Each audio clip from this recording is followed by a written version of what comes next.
from the Sierra Nevada mountains, and I've been shown amazing things about the unfolding prophecies. We are watching. This is the time of the end. The prophecies do say sudden disasters coming on unsuspecting people who are busy buying, selling, building, planting, marrying, giving in marriage. Sudden disasters coming on them, just like in the days of Noah. All who survive and escape will be in the mountains. Outside the sword, inside are plague and famine. Those in the country will die by the sword. Those in the city will be devoured by famine and plague. This means a city has got nuclear devastation in the city because the plague and the famine are not in the country. Why is there no famine or plague in the country? Because country boys know how to survive. They'll eat their horse if they have to. They're not starving of famine. And the plague doesn't go out into the country because it's the new city with the plague of radiation sickness. And so in the country, however, there's the sword. It says those in the country die by the sword, because in the country there'll be violence and people fighting and killing each other over limited supplies.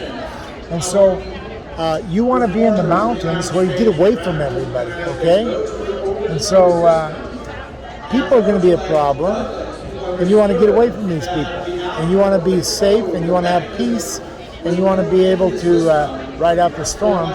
So come over here, I'll show you another place. Oh, that I had a place in the desert, a lodging place for travelers. I might leave my people, go away from them. They're adulterous and crowd of unfaithful people. And so, God, this is going to be what happens. The Lord's going to take away the harvest. There'll be no figs on the tree, no leaves on the tree. It's nuclear winter. It says He'll give us poison water to drink. The harvest is past. It happens when summer's near. There's no, it's a timing information telling you when. It happens in late spring. That's in, I think it's 2 Kings 6. It says in the spring when kings go to war, such and such king went out to another king. And so understanding this message is in Isaiah 28. It says in Isaiah 28:19, to understand this message will bring sheer terror. It's a terrorizing idea to understand nuclear bombs are coming, a day of great disaster is coming. It's going to basically be an EMP attack. The grid goes down. There's no cell phones working. There are scriptures that say the wicked among you will rise up, which means ex-convicts who have problems with rage and their violence. They realize their cell phone doesn't work. They'll know. No one can dial 911.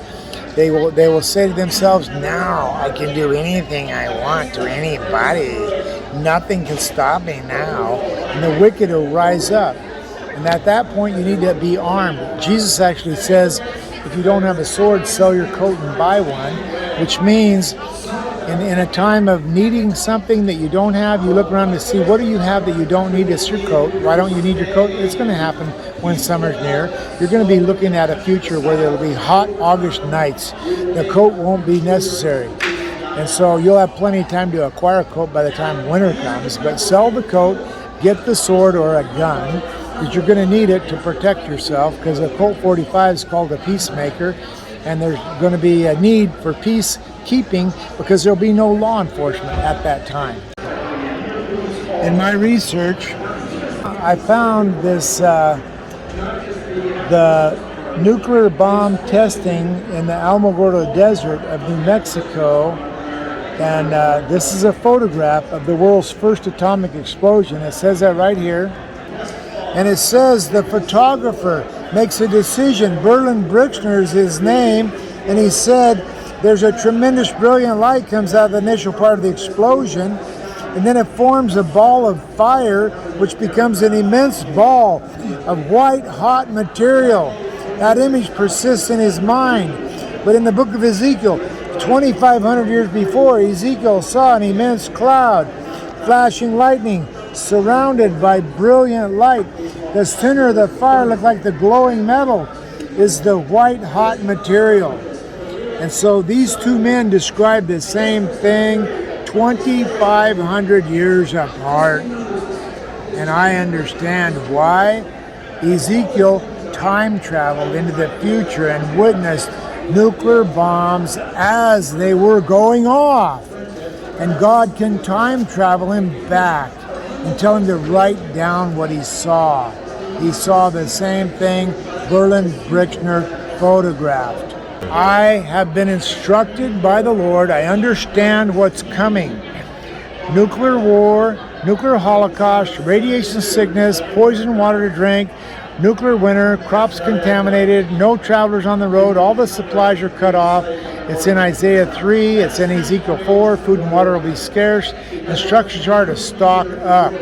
Get ready so you can go through. This is God's plan. His plan is for his people to stock up like Noah stocked up the ark, got ready, the flood came, he was okay. You can be okay if you follow God's instructions and get stocked up, all right? The fear of the Lord is the key to the treasures in Isaiah 33. It says, the brave men will be crying in the streets, highways are deserted, no travelers on the road, means there'll be no delivery of supplies, okay?